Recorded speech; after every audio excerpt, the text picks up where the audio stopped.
Hello, my name is Henry Brand. I got all nines at GCSE level, and today, today I'm going to be talking through a PowerPoint I made for my tutoring because I'm also a tutor, based on how I got a 9 in GCSE geography. So the way my channel is going to work is I'm going to release a lot of videos, um, about what I did to get all nine. So things like flashcard technique or spreadsheet, which I've done a video on. So make sure you check out all of them for like basic revision knowledge. And then I'm going to go through in detail every single subject what I did, and I'm going to release a video later that, or at some point that isn't based on a PowerPoint, but I'm also going to be talking through a lot of PowerPoints in my channel as well, so just kind of a bit more tutoring style. So yeah, this is how to succeed in geography GCSE. So firstly, flashcards, Quizlet. I don't know if you guys have Quizlet or anything, but Quizlet is what I'd recommend personally. It worked for me. Any form of flashcard would work. So I did a flashcard video, last video, with paper flashcards, but for quick and small facts, I used Quizlet. So for geography, you need to learn a lot of very quick, very small facts. For example, what are succulent plants? Plants that store water, or where do camels store water in their bloodstream? So it's all quite simple stuff like that, really, that I would have in my geography flashcards. I think I had about 200 overall.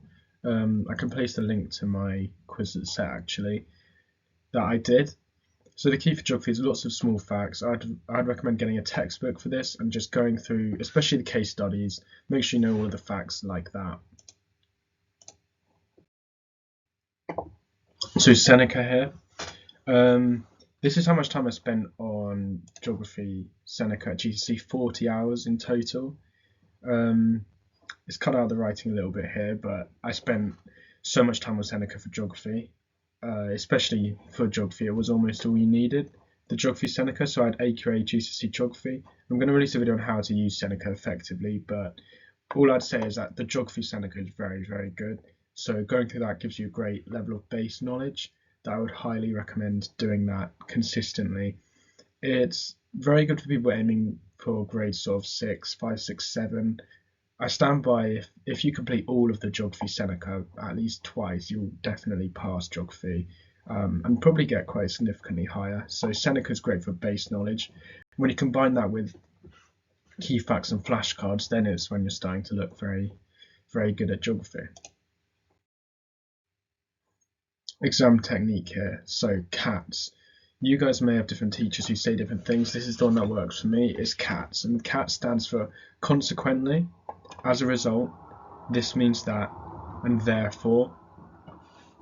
And the S is subject specific knowledge.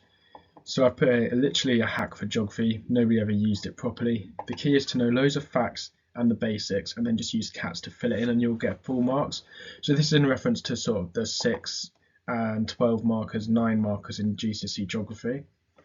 I'm going to give an example 6 mark on the next slide so you can see that, and that doesn't use CATS, but I'll show you where you can use CATS. And I also have a big bank of questions where I got full marks on for practice that in another video I'm going to read out and go through in detail. But for CATS, you can literally state a point. So the desert is hot, and then you can say, for example, it's this degrees. Consequently,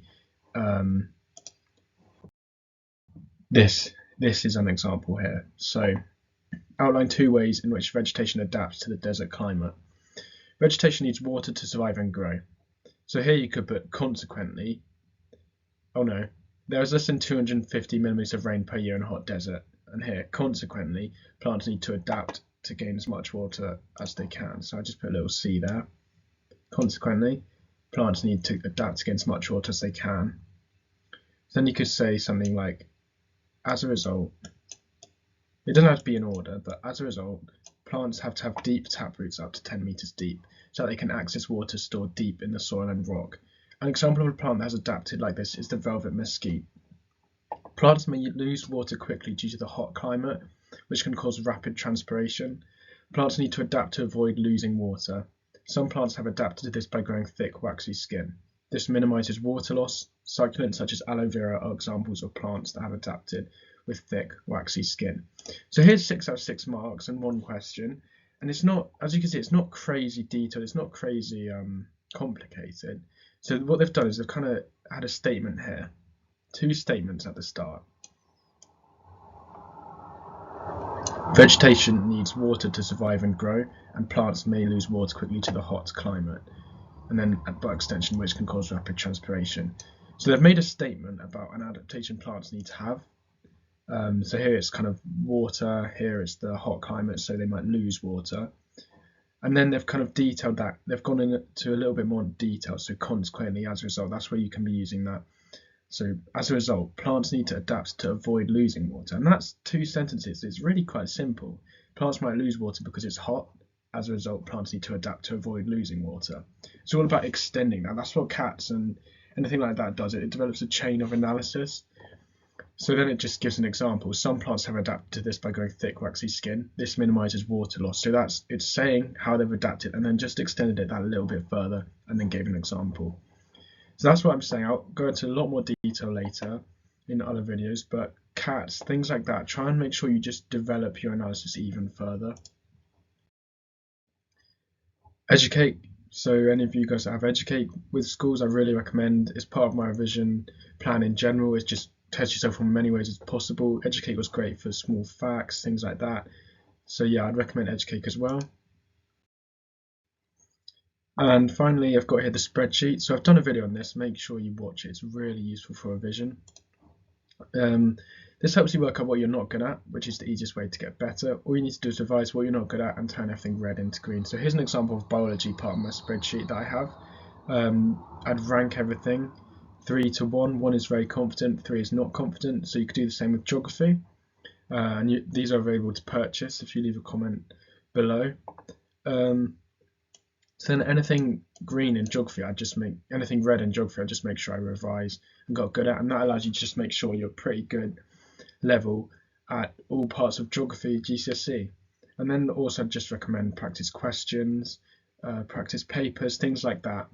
So really, it's not crazy difficult for geography. I'd just say you need to learn lots and lots of small facts, and not only that, is be able to incorporate them into essays like we've just looked at. So just as supporting evidence, examples, things like that. Using cats, if you follow cats consequently, as a result, this means that therefore, then you will get very, very high marks in all of the 6 mark, 9 mark, 12 mark questions. And then complement that with Seneca just to get a good base knowledge of geography, and that is how you will succeed at geography GCSE.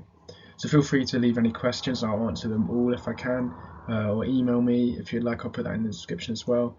Thank you very much for watching. I'll see you soon.